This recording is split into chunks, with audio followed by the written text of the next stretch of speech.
bon bi ñu nekk opposition amuñu woon effectivement les leviers de l'État maintenant c'est un parti qui gouverne donc il y a les leviers de l'État en l'occurrence le parquet mais boo xoolee pour ma taxaw rek ci ñaari cas jëm ñett très rapidement le cas de Abdou Nguer en fait waruñu ko convoquer finalement convoqué nañ ko li fa xew ñun ñëpp gis nañ ko kenn mësu koo gis parce que c'est une violation flagrante des dispositions du code de procédure pénale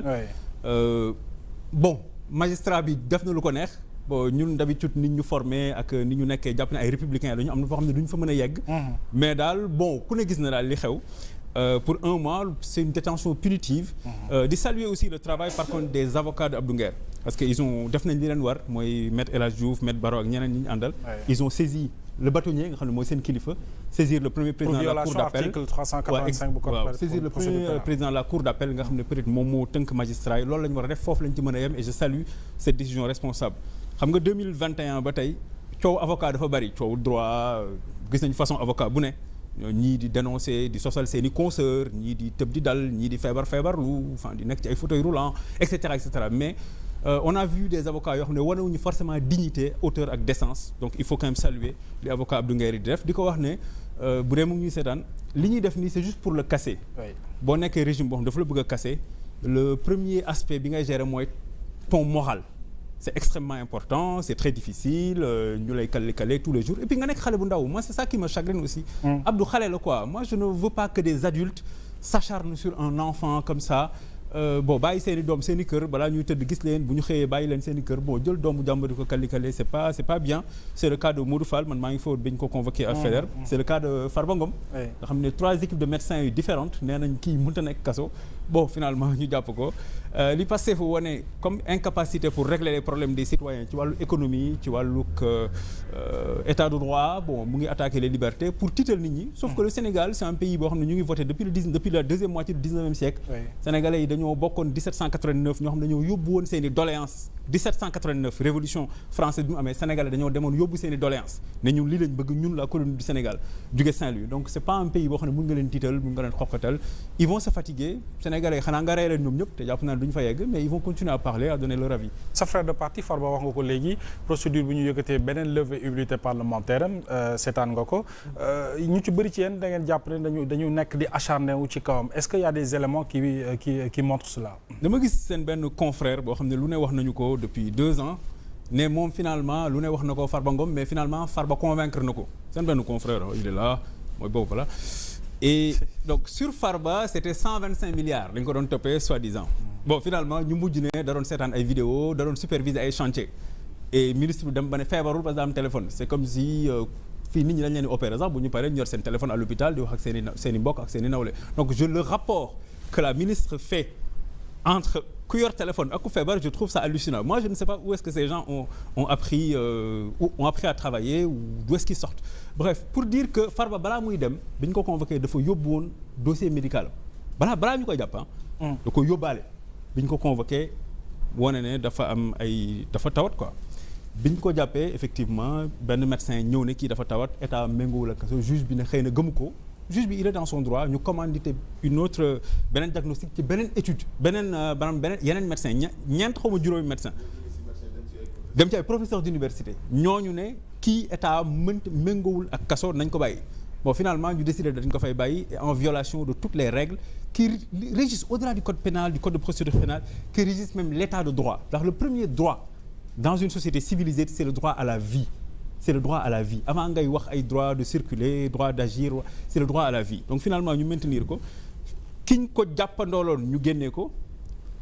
ñoom ñaar ñëpp juge sur des contestations sérieuses ñu bokk dossier waaw ñu bokk dossier bon ñu def appel ci moom bàyyi keneen kii ñun boobu lañ ci pare ñun pour ñun gannaaw bañ ko massawoo di ko soutenir depuis le début Alliance pour la République c'est quasiment le dossier bi gën a neex a défendre parce que tey même sénégalais bi gën a ndaw xam na ne lii c'est de l'acharnement politique ñu jóge foofu finalement ne léegi woy da doon seetaan ay vidéo da doon superviser ay chantier moi je trouve ça absolument incroyable ñu ne woy da doon superviser ay chantier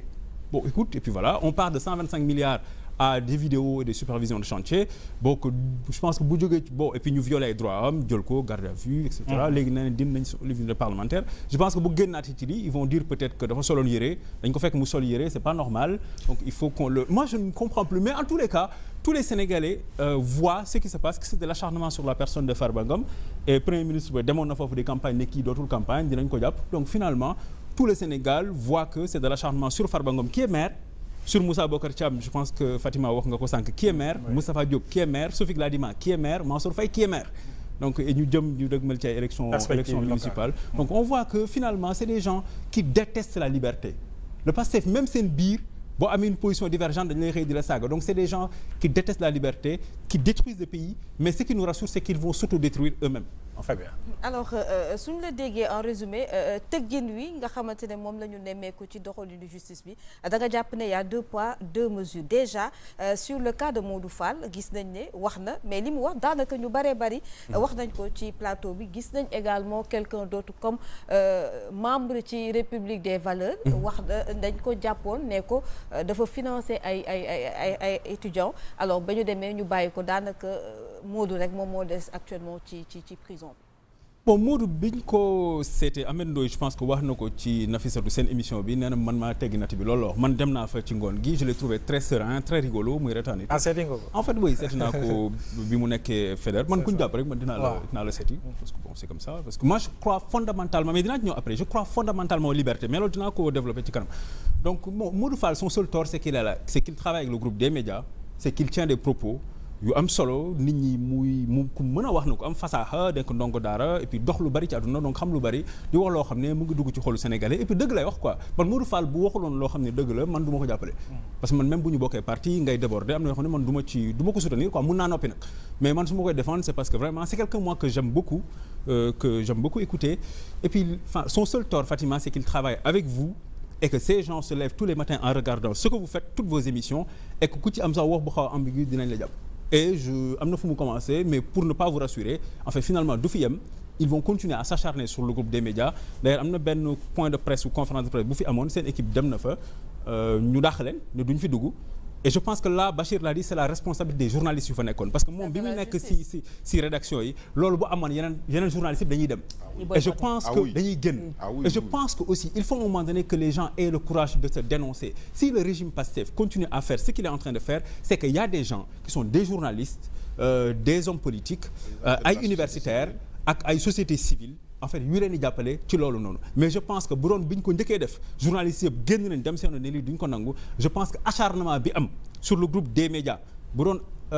on a eu la même réaction la